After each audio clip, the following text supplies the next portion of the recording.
Welcome back to another Tune In Trojans broadcast. This week, we're going to be discussing the final game at Trojan Field with Coach Anderson. To kind of kick off this interview and this broadcast, we're going to take a look at some clips from the very last game. Action for Buchanan, who rolls left, and that was blocked. Was that? Oh! Cody Brown gets a hand on that one. That one gets batted to the back of the end zone. Another stud takes a snap. He's looking left, and he sets his feet, and he uncorks it left, and Conrad goes up to get it, and he gets just enough for the first down. Gets out to the 30. He had to go up for that. Sion Molizi lined up behind him, and then two offensive linemen on each side. They motion Molizi out of the formation left, and Harper takes a direct snap right, and he's going to be tackled down. Cody Brown tackles him in the backfield for a loss. Brooks takes the shotgun snap and halfback draw, and he's got space. He's got no one near him at the 50. Nothing but green grass ahead. 30. He might be chased down. 20 inside the 15. There's offense. And Christensen takes a snap. He's looking, and he's being flushed. He's feeling the pressure. He throws it up, and that one is picked off. Picked off at the 50, and he's going to be pushed out of bounds. Jay Skogerbo with the interception. Hey, Trojan Nation. I am joined by head football coach Josh Anderson. The Trojans recently finished up their season with one final stand at Trojan Field against Waldorf University. Coach, would you mind kind of breaking down that last game? Well, it was a cold week coming into it, and just a beautiful season otherwise. So we finished just a week late as far as the weather is concerned. And so building up to that, we got outside as much as possible, and the wind was horrible, horrific, cold. And thank God, though, on Saturday it was just chilly. It was cold, but the wind was at least at ease and made it for a much better day for those who could show up and as well as for our guys playing in their final game. And it was just an awesome build-up, the way we started the season compared to the way we finished the season, and just regrouping and staying together and never really pointing the finger or blaming or worrying about injuries or this or that. It was just always the next guy up, and I know we've talked about that on here before. And so I was really pleased the way that we ended the season. We won we had a 3-game win streak going into the offseason. That's huge for our guys mentally and physically, just preparing for next year. It's big with recruiting to talk about that, as well as we're building these facilities, and then, of course, for the alumni and our fans on how we ended the season, as well as that last game versus Waldorf, with sending Trojan Field and that track out with a bang and making sure we got that final win. And so just a good vibe altogether to come away with a good, hard win against a really good opponent in Waldorf, and sending us into the offseason the right way. Well, that's certainly exciting. Let's talk. I was watching some of the clips back, and it looked like the field was a little bit slippery. There was a lot of stuff going on during the game, but a few highlights that I pulled from the game. Your defense was doing some pretty amazing things, as well as the offense.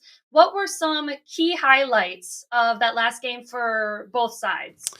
Well, honestly, I felt like our defense played well all year. The first couple games, we were giving up some big yards through the air, but Coach Sensabaugh and the defensive staff, as well as the defensive players, did a great job of mixing in some different coverages and doing some different things to take that away. And once we did, then we were able to balance out the points that we were giving up through the air. And then offensively, we kind of took a defensive-minded strategy after those first 3-4 games, whereas we were just more of a grind it out, run the ball, let's burn the clock, give our defense a break, and make sure we don't turn the ball over and put them in a bad position. And then, there were sometimes we'd be at the minus 30 and a drive would stall, we'd punt. We had a really good special teams unit out there, and of course Noah Karwacki had a phenomenal year. And he'd flip the field with a punt. Our defense would do their job, and we'd get the ball back at the minus 40 or better. And so we'd gain yards just by punting and waiting and let our defense do their job, and we'd get it back in a better position. So once we recognized that was our strength, even offensively, that was the best strategy we could do. And there was lots of times we'd put together good drives offensively, and sometimes we'd score and sometimes we wouldn't, but at least we weren't hurting our defense. And that was a key thing and a big reason why we were starting to win games in the back half of the season, even despite some of the injuries that we had. And so I was just really pleased with that. My favorite part of this season and this whole team was just their their tenacity and their togetherness, and how they just wouldn't give up and refuse to lose, and we would just find different ways to win. And they bought into any kind of strategy change that we did coaching wise, and so the maturity level and how they handled it I was really proud of that. Well, that's great to hear, Coach. So now that the season is kind of wrapped up for your team, what are you guys looking to do kind of in this off season? What are some of the protocols that you guys move into now that you're done playing? Well, really, it's just a different kind of busy. We are a smaller staff at the NAIA level in all programs, ours included, and so you really kind of soft recruit during the season. You reach out and you get a hold of some recruits that are showing some interest, and you get them on your board into your system. But boy, you just have to really put all your time and effort, the majority of it, into taking care of the athletes during the season, as far as like each week and the game at hand. So that way, when the season's done, now we just flip it and we go into a different kind of busy where now we're out recruiting like crazy and trying to continue to build and add to the team that we have. We want to make sure that we put a lot of time and effort into finding the right athlete and making sure that their character values are all in place to what we're doing as a team already, so that they add to our culture, not only just in the football program, but the entire athletic department, the university, and the community. And we've been doing a good job of that, I feel, in all of our sports programs, so football included. That's the biggest thing right now, is really just going out and continuing to try and fill the holes of our needs, loading our depth in all positions, as well as obviously trying to recruit the guys that we currently have on the team. We need to make sure we keep as many around as possible so that we don't have to rebuild in so many different areas. We keep the leadership going and keep the veteran guys around that can show the new guys exactly how things are supposed to be done. So it's just a new busy of trying to now recruit for the next 4 or 5 months. Then we'll go into spring ball, another kind of busy, and then we go into summer workouts after that. And so it never ends. It's just a different kind of busy in different phases. Well, I'm pretty sure a lot of the athletes like to stay busy. Coach, I think we're going to end today. I would like to talk to you.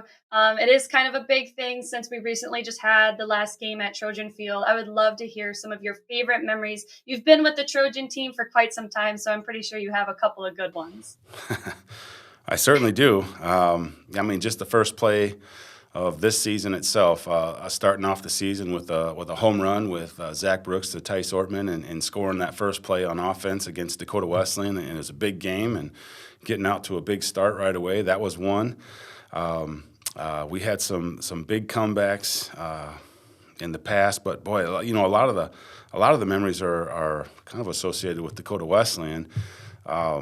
We won in a double overtime game. What was it, 3-4 years ago, with a kick in double overtime to win the game. It was a big moment and a very hard fought game, and a tough win. But that was a big moment for us, keeping the cup here in Madison. And last year, Valley City came in undefeated. I think they were rated number 15 in the nation, and we were able to beat them handily that day. And so that was another big moment. I could probably go on for quite some time, but just the guys, honestly, the coaches and the athletes that came through are honestly the biggest deal. The guys that stayed and put in all 4 years and finished their career here, can't say enough about them. For sure. Well, thanks again so much, Coach, for coming in, giving us a little bit of an update. We're excited for the football team ending on a high this season, and we're definitely excited to see you guys come back next year. I love it. I can't wait till we start talking about this again next year. Thanks, Coach. Have a good one. Thank you for tuning in to another Tune In Trojans broadcast. Let's take a look at some of our next week's events and matches. On Saturday, we have esports going on. CCL Midwest is taking over at Dakota State University. That will be up at the DSU Playhouse. The doors will open at 9 a.m., and that's where our Valorant and our League of Legends team will be competing in finals for our esports team. Basketball as well. The women's basketball team will be playing in the Dakota Clash versus Mayville State at 3 p.m. Moving on to Sunday, esports will be continuing, hopefully in the championship rounds at CCL Midwest as well. On Monday, we have basketball with the men's team versus Hastings College at 7 p.m. Moving on to Tuesday, basketball will continue with a developmental men's basketball game against Minnesota West at 6 p.m. in the Field House. Moving on to Thursday, we wish everyone in Trojan Nation a happy Thanksgiving.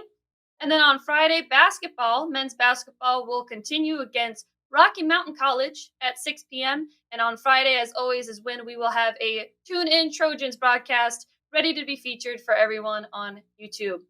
Thanks again for everyone for tuning in. If you're interested in finding any more information about these matches, you can find all that information at www.dsuathletics.com. And until next time, go Trojans.